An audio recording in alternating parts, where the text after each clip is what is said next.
okay? It's just a dream, right?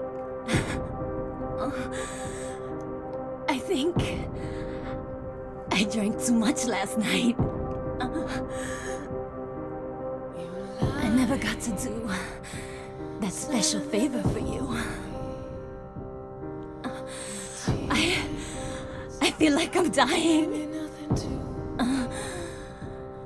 okay. It's just a dream.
It's always funny to me how Room of Angel is the last track on the soundtrack release, but it's one of the earliest ones that you hear in the game. Like you hear it over the opening credits, and then you hear it there during the first of many death scenes in this game. So let's take a moment to talk about Room of Angel. This is, to me, like one of the most iconic pieces in the entire Silent Hill series. Partly because it's just gorgeous. Like the music is so haunting, and the lyrics are very poetic and imagistic while still feeling like they tie into the story. Not too literally like some of the later games do. And also, it features Mary Elizabeth McGlynn on vocals. These days, a lot of people are probably familiar with Mary Elizabeth McGlynn through stuff like Critical Role, where she played Zara, and I think she's the director for their TV series. But she's also done so much anime as a voice actor and as a director. She was the major in the English language dub of Ghost in the Shell. And she was also the featured vocalist on so many of the Silent Hill soundtracks, starting with Silent Hill 3. So, Room of Angel. According to the source I found, it said lyrics are written by Joe Ramirsa and series writer Hiroyuki Owaku. I don't know if that means... I remember reading a long time ago that Hiroyuki Owaku wrote the lyrics to the songs in Silent Hill 3 and Silent Hill 4, and then they got translated. I don't know if Joe Ramirsa did the translating. I'm pretty sure Joe Ramirsa wrote the lyrics for another song on the Silent Hill 4 soundtrack, Cradle of Forest, so it might have just been that got bundled together. But do I want to talk about the lyrics first? Let's talk about the music first. The song actually opens with a sample that, like, that very atmospheric kind of, like, again, haunting sound at the beginning is a sample called Dreamland 1 from the Alien Guitars sample library by Big Fish Audio. I was able to get that information via the samples used by Akira Yamaoka thread on SilentHillForum.com.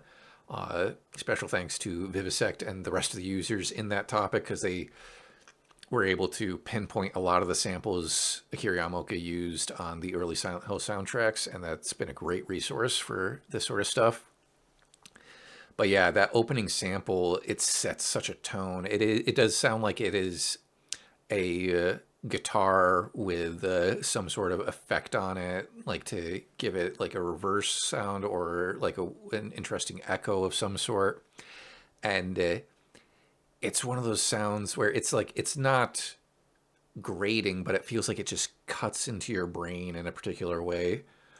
We get that tone that kind of plays around on these. Like it starts off, I think we have the drum sound that comes in basically at the beginning of every measure, and then we've got that guitar sound that is kind of playing around these C minor notes based on where the sample has been placed in the mix. Somewhere around there. And then we get this main piano riff that comes in.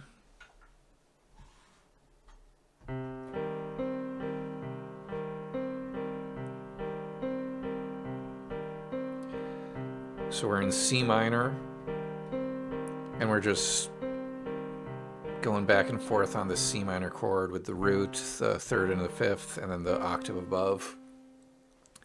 And the piano is pretty minimal in this song because we have that vocal melody. I remember reading a while ago in an interview with Tom Waltz, I think, or no, Tom Hewlett, who was was he the creative director for the Western-made Silent Hill games? He was kind of the face of Silent Hill for the Western-made games, which ended up with him getting a lot of flack for the Western games when he was, based on stuff I've read, one of the people who was actually trying to maintain some of the integrity that the Silent Hill series had. If it wasn't for him, we would have had a Super Saiyan battle over Toluca Lake between Alessa and Josh from Silent Hill Homecoming. So thank you, Tom Hewlett, for not letting that happen. But yeah, so we've got these vocals from Mary Elizabeth McGlynn. And I remember reading in an interview with Tom Hewlett back around the time that I think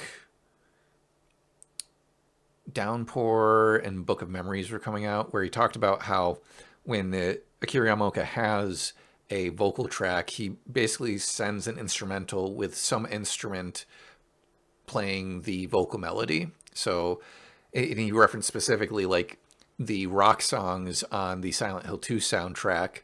Those are a good example of the sort of demos that they would get from Akira Yamaoka when he was like, hey, I want to have vocals on this. And in the case of those songs, you've got a lead guitar playing the main melody, and that is essentially what Mary Elizabeth McGlynn would hear, and then she would sing what the guitar is playing to whatever lyrics that she was given.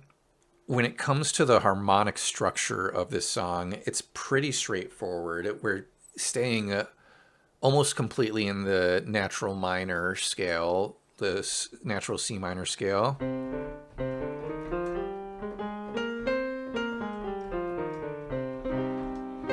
Which, again, I talked about this a lot in my Silent Hill 2 videos.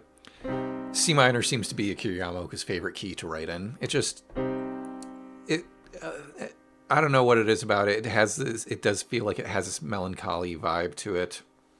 And it sits in a nice register on the piano. And the main chord progression for the verses is just this C minor that then shifts to B flat, and then G, which I think, based on the, if I'm remembering the piano part correctly, it's basically just doing the root, the fifth, and the octave for the chord, but the melody and other instruments seem to suggest that where it's a G minor chord rather than that very classical major G major in a minor key. So we've got that for the verses: C minor, B flat, G minor, and we also have this synth part that comes in halfway through the verse. We start off with just the piano doing this and the vocal melody.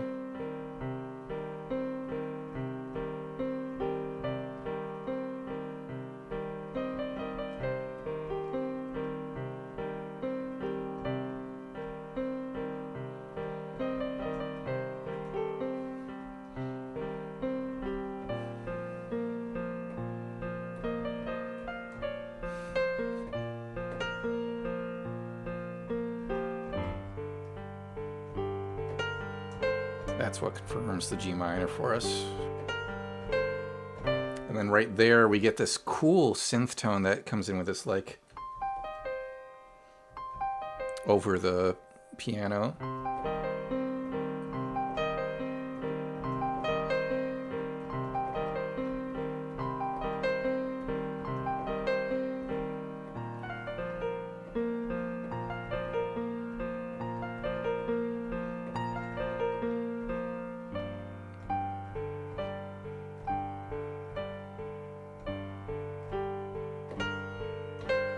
And then we get to the chorus.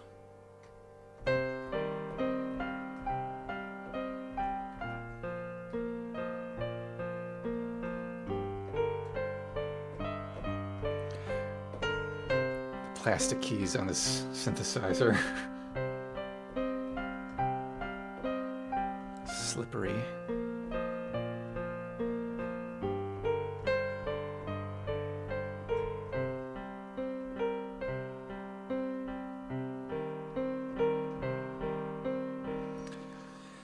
And we like that is the whole song. Like eventually it does modulate up to E flat minor with a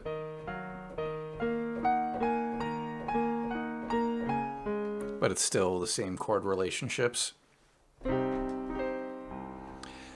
So yeah, the chorus has all these harmonies layered on top of the lead vocals, which give it this haunting vibe. But one of the things that I brought up in my Silent Hill 2 videos was that I don't know if I have any like concrete evidence from like an interview or something to back this up. I have only my own musical sensibilities, but I have a strong belief that Room of Angel is meant to connect to Angela in Silent Hill 2 for a few different reasons. One of them is we have Angel's Thanatos in Silent Hill 2, so we already have the precedence of a song with Angel in the title. And between Angel's Thanatos and Magdalene, we do seem to have songs that are like have titles that are adjacent to character names. Like Magdalene is connected to Mary and Maria, and Angel's Thanatos, even though it doesn't play like in an Angela scene, it plays over the credits. To me, it's like, okay, the words are close enough. That's probably meant to be a reference to Angela, because I don't know what else it could be a reference to title-wise in Silent Hill 2. The other reason I feel like, another big reason I feel like it's connected to Angela is because the melody of Promise Reprise has that walking up the scale to the 5th scale degree and then back down, which is very similar to the melody of the chorus of Room of Angel. It's not the exact same thing, but it is close. And to me, that seems like a close enough melodic figure for them to potentially have that connection. The other big reason that I feel like they have a connection to each other is ultimately the lyrics.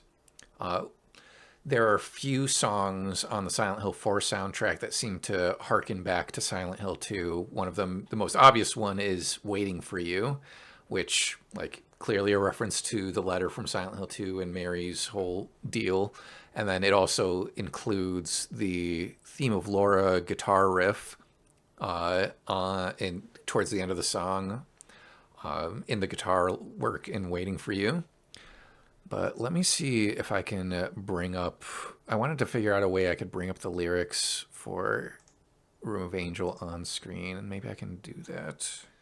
So, Room of Angel. Obvious connections to Silent Hill 4 are like the game is called The Room, and spoilers for revelations later in the game. We've already been talking about how there are these connections to...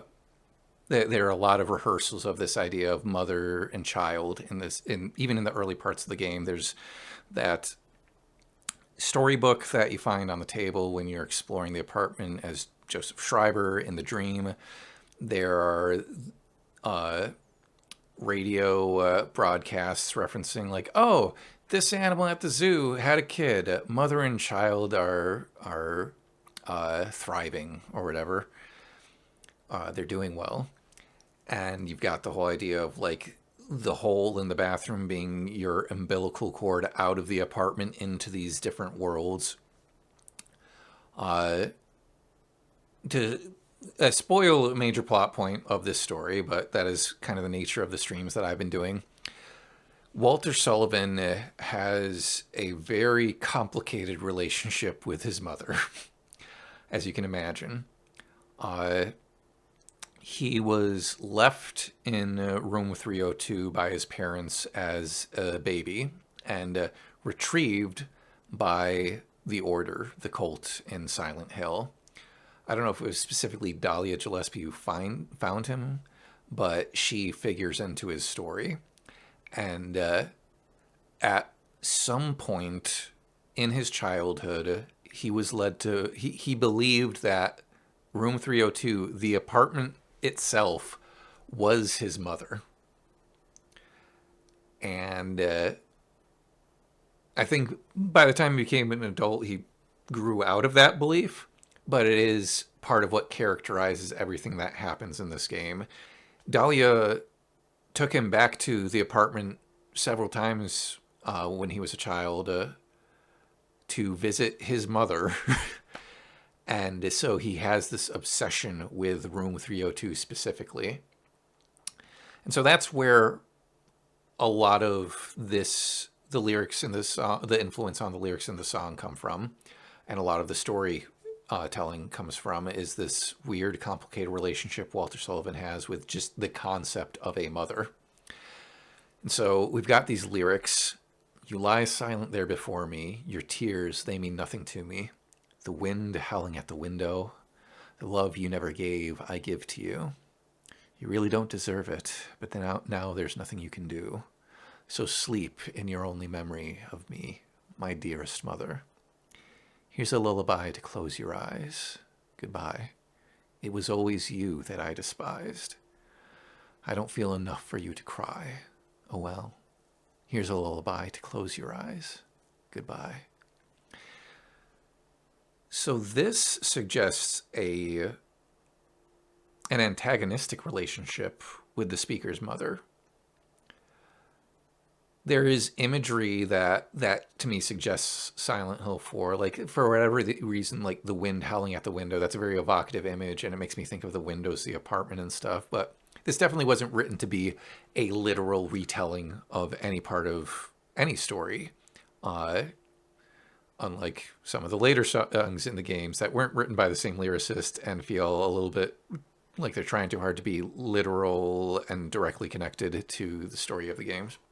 This feels much more like the sort of song I would like to write if I were in the position to write a song like this for a property. It's like, this doesn't have to be from a particular character's perspective necessarily, but it should touch on themes of the story and the characters.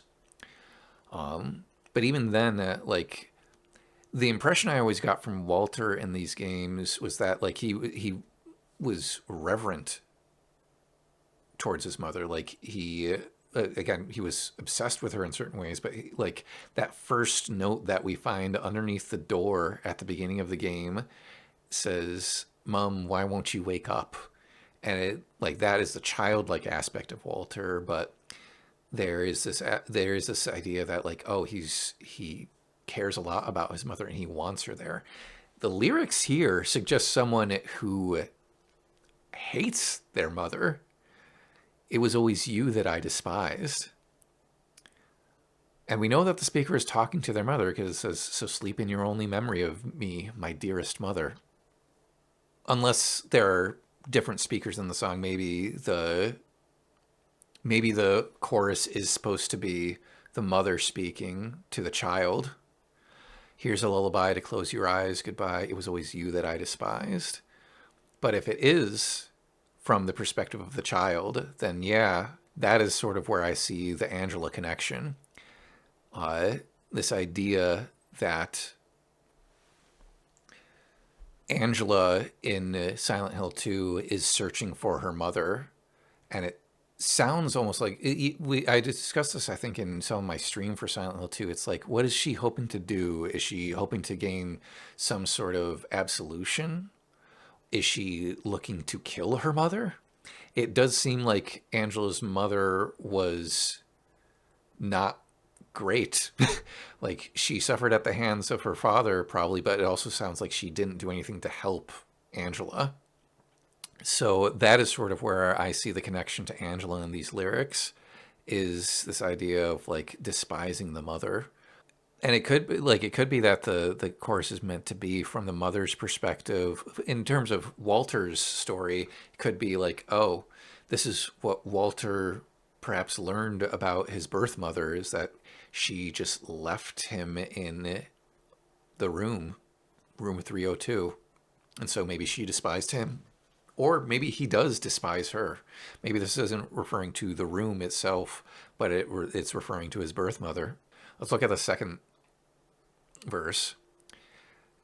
Again, I love how poetic the lyric and imagistic and evocative these lyrics are, because they set such a tone and atmosphere the same way that the music does, the same way that the visuals in the game do.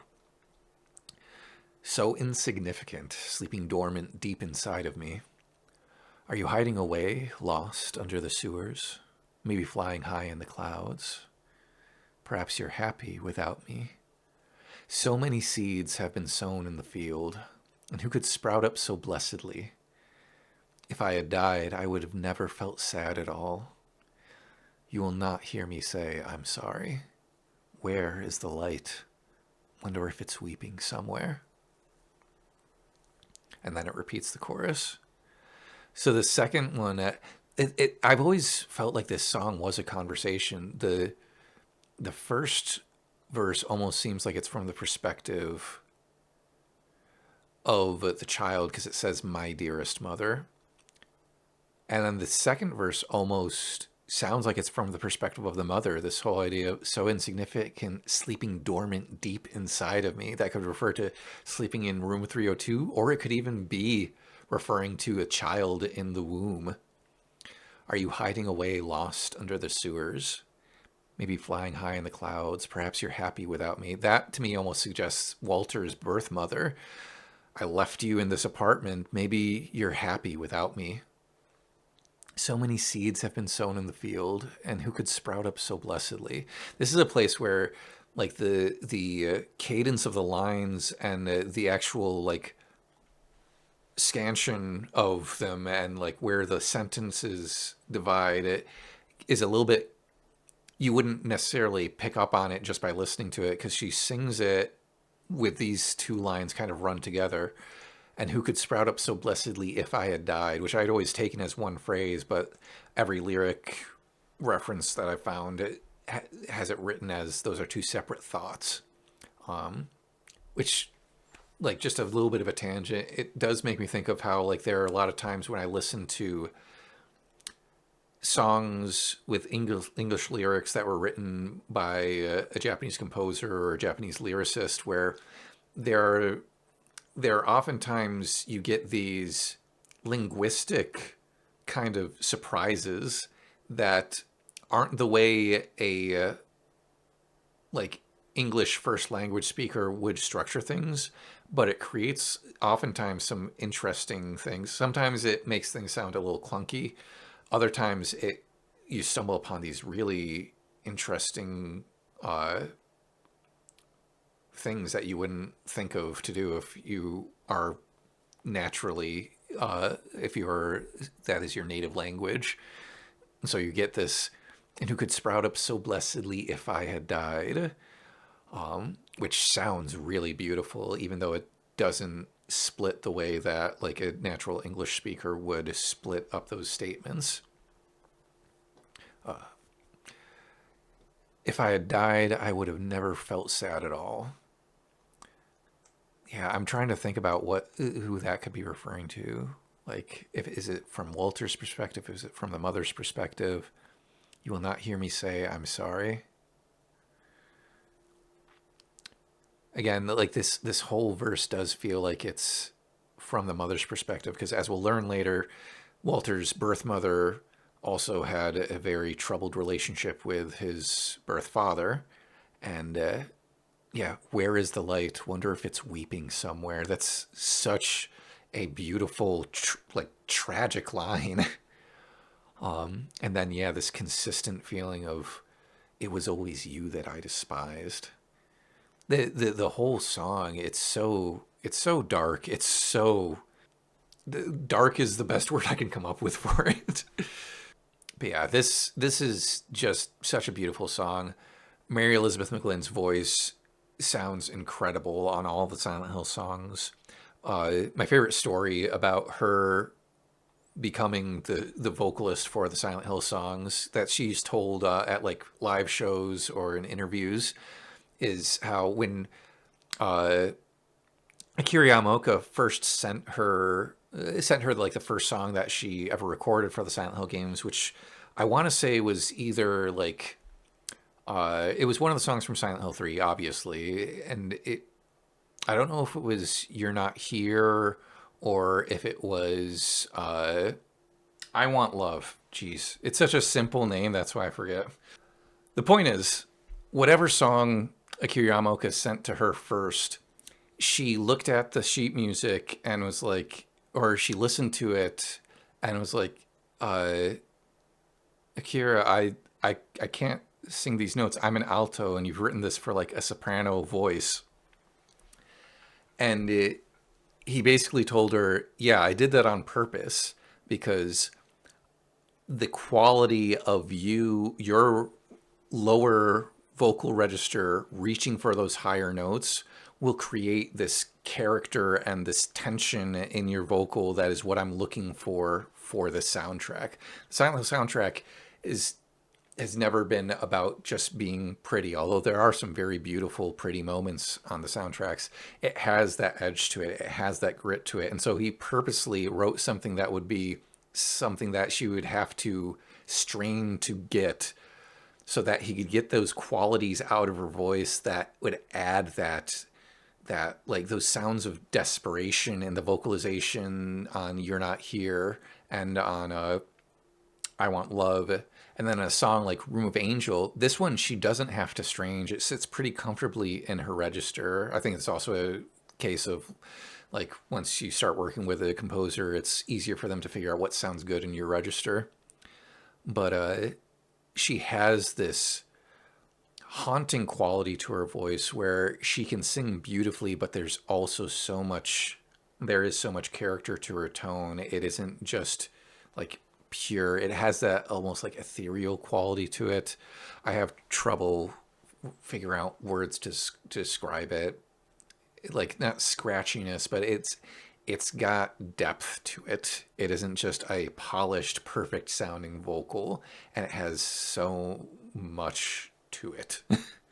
But yeah, so that is my big Silent Hill to die on. No, that is one of my pet theories that again isn't confirmed anywhere in anything I've read, but that because of the connections between Silent Hill 4 and Silent Hill 2, particularly in some of the songs, I feel like this isn't just meant to be a song about Walter and his relationship with his mother. I think it's also meant to be hearkening back to Angela and her relationship with her mother.